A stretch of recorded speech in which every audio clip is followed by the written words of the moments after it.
Hello, welcome to another episode of Confessions of an Agriculture Teacher Educator.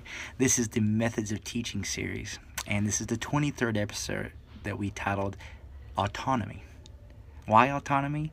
Because after this morning, we had the opportunity to engage in really two primary focuses for Ag Ed 412 and for the 2016 student teaching cohort: autonomy and reflection. Let's talk about reflection first. We very purposely went in there and said, okay, what does a good reflection look like?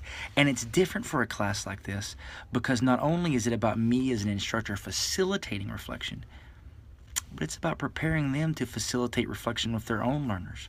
So we took a moment to say, what is reflection? How does reflection fit within the educational theory that we've been engaging in, primary Kolb's experiential learning theory? And when we facilitate reflection, what are some things that we think about? What makes a great reflection? So we did that for the first part, and then we applied that to our inquiry-based instruction unit. And we have some questions still, and so we'll work through that. I was pleased with how the scenario worked today, where we did some individual thinking, we partnered up, and then we worked in small group and tried to seek out answers for ourselves to what we still didn't understand on inquiry.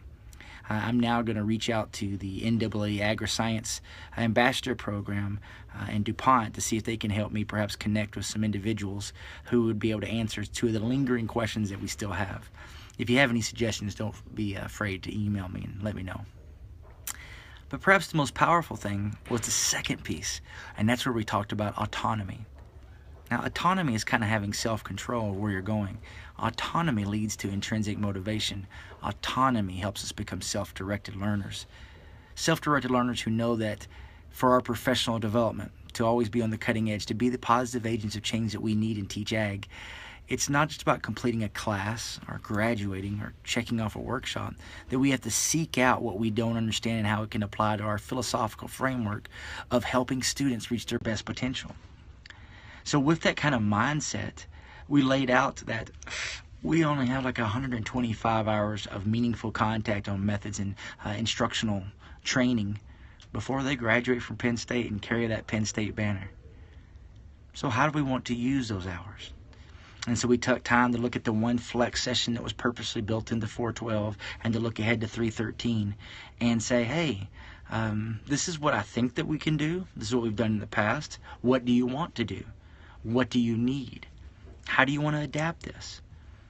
Some very meaningful conversations were started by it. If I look back on the overall session, the only thing I'd regret is that I didn't get to that sooner. And so instead of being able to complete that conversation, we've had to move it to an asynchronous environment and take it to a Google Doc. But you do the best you can do. Autonomy and reflection. How do we cultivate both in our classes for meaningful teacher education, for meaningful education period? Thanks for tuning in to another episode of Confessions of an Ag Teacher Educator. Peace and chicken grease.